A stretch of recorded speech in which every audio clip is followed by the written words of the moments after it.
Hello मैं cute lovelies, welcome back to our channel statistics by Poonam. तो जबकि पूनम दीदी आपको एक नई वीडियो बताने वाली है जो कि है सैम्पलिंग डिस्ट्रीब्यूशन ऑफ वेरिएंस। हमने थोड़ी बहुत वीडियोस कर ली हैं इसके ऊपर, जैसे प्रोपोर्शन के ऊपर कर ली, मीन के ऊपर कर ली। सो फर्स्ट ऑफ ऑल हम देखेंगे what is variance. Okay, so first of all variance tells how spread out the data is from the mean. So इसमें क्या बताता है कि हमारा डेटा कैसे स्प्रेड आउट है, ठीक है, फ्रॉम द मीन आप सभी को पता है mean is known as average. Okay, so here population variance is equal to sigma square. आपको सभी को पता है पॉपुलेशन वेरिएंस हम किससे डिफाइन करते हैं, सिग्मा स्क्वायर से। Sample variance is equal to s square, ठीक है। आपको पता है सैंपल स्क्वायर, जो सैंपल क्या होता है, पॉपुलेशन का छोटा सा पार्ट होता है, ठीक है। अब इसमें एग्जाम्पल क्या है, नाउ द एग्जाम्पल है taught is कि if height in a class are close to each other small variance, मतलब अगर सभी बच्चों की, मेरे पास अगर 10 बच्चे हैं तो मेरे पास उनकी जो हाइट आती है क्लास में वो क्या होगी, सेम होगी मोस्टली अगर रहती है तो उसका मतलब है स्मॉल वेरिएंस। अगर हाइट का डिफरेंस बहुत ज्यादा, फॉर एग्जांपल कोई 6 फीट का है, ठीक है, और अगर कोई 5'2" का है तो उसमें तो ऑब्वियसली 0.8 का फर्क पड़ रहा है एंड इट इज वेरी बहुत ज्यादा है, बिकॉज 6 फुट का और 5'2" का थोड़ा ज्यादा डिफरेंस रहता है। So it will be large variance. Now what are we trying to understand, इसमें हम अंडरस्टैंड क्या कर रहे हैं कि if we take many samples from the same population and calculate the sample variance which is s square for each sample, the values of s square will not be exactly the same each time.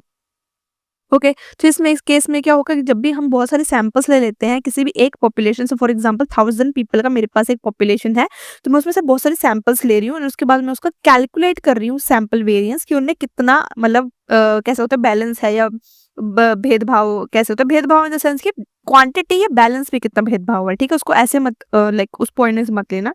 For each sample the values of S square will not be exactly the same each time. तो इस case में तो ऐसा नहीं है कि हर किसी का सैंपल जो है वो सेम रहेगा, no it's not possible. So the pattern made by these s square values is called sampling distribution of variance. अब समझ आया हमने क्या बोला इसको। नाउ की आइडिया क्या है इसमें, that sample variance S square, ठीक है, is does not directly estimate sigma square. So यहाँ पर जो है हमारा सैंपल वेरिएंस जो है वो डायरेक्टली कैलकुलेट नहीं करता है सिग्मा स्क्वायर को। उसके लिए हमारे पास फॉर्मूला बनता है। So to make it work correctly we use n-1 in the denominator. ये है स्क्वायर आपका sample variance which is equal to summation x minus x bar का होल स्क्वायर। आपको x बार पता है सभी को, it is your sample mean, ठीक है, डिवाइड बाय n-1 एंड आपकी number of size, number of values आप कह सकते हो। Now this makes S square n unbiased estimator of sigma. अब ये जो है, जो एस स्क्वायर हमारा निकल के आएगा, ये कहीं ना कहीं एक अनबाइज्ड एस्टिमेटर कहलाएगा, किसका, सिग्मा स्क्वायर का। अनबाइज्ड एस्टिमेटर मींस कोई बिना भेदभाव के, बिना किसी पार्शियलिटी के वो हमें सिग्मा स्क्वायर की वैल्यू दे देगा। इसलिए हमने बोला है कि एस स्क्वायर जो है वो अनबाइज्ड एस्टिमेटर किसका है, सिग्मा स्क्वायर का। Now shape of the sampling distribution. So यहाँ पे for a normally distributed population the sampling distribution of variance follows a chi-square distribution। तो यहाँ पर क्या है, जो यहाँ पर डिस्ट्रीब्यूशन फॉलो की जाती है वो chi-square की जाती है। आप इसको हल्का सा ऐसे बनाइए, this is your chi-square। Okay, now इसका फॉर्मूला है कि n-1 s square divide by sigma square, वो फॉलो करता है सिग्मा स्क्वायर n-1 को, ठीक है। ये वाला पॉइंट जो है वो थोड़ा ध्यान से लिख लेना या स्क्रीनशॉट ले लेना, जो भी आपको समझ में आता है, बिकॉज ये पॉइंट बहुत इंपॉर्टेंट है। कभी कभी क्वेश्चन में 2-3 मार्क्स के लिए आ जाता है, this is very normal. Okay, अब इसमें n-1 क्या है, आपका degree of freedom.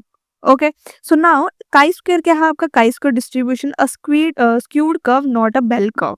Okay, so now next is what this means in simple words. अब हम इसको बहुत डिटेल में नहीं कर रहे हैं, बहुत सिंपल वर्ड्स में पढ़ रहे हैं, सो दैट कि आपको पता चले कि बेसिकली पहले छोटे पॉइंट्स में इनका मतलब क्या है। So sample variance is very more than sample means, ठीक है। The distribution is not symmetric, distribution जो सिमेट्रिक नहीं रहती है। As sample sizes increases the shape becomes more stable. तो जैसे जैसे आपका सैंपल साइज इंक्रीज करेगा उतनी उतनी आपकी शेप जो है वो स्टेबल बनती जाएगी, लाइक दिस। ऐसे मे बी पहले ऐसी होगी, देन इट विल बिकम ऐसे, देन इट विल बिकम ऐसे, so it will be like that. So ये था हमारा आज का टॉपिक जो कि बहुत सिंपल था, सैम्पल डिस्ट्रीब्यूशन ऑफ वेरिएंसेस, ठीक है। ऐसे हमने बहुत बहुत डिफरेंट टॉपिक्स पढ़े हैं। इसके ऊपर हम डिटेल में क्वेश्चंस भी करेंगे, बट सबसे पहले आपको बेसिक्स क्लियर होने चाहिए। सो यही था टॉपिक। अगर आपको कोई भी डाउट होता है प्लीज कमेंट सेक्शन में बता देना एंड मेक श्योर करें आप हर चीज पूछे, बिकॉज आपको पता है हर चीज का जवाब आपको बहुत जल्दी मिलता है।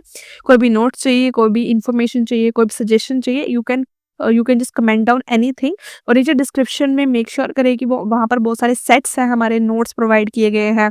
ये नहीं है कि आपको सिर्फ यहाँ से लिखना है, वीडियो नहीं देखनी है। वीडियो देखो और नीचे वहाँ पर उसके नीचे उसके लिंक्स दिए हुए हैं, जाओ और उनको यूज़ कर लो। ओके, डिटेल्ड में है वो। And bye bye and have a nice day and take care, अपना ध्यान रखें। Bye bye.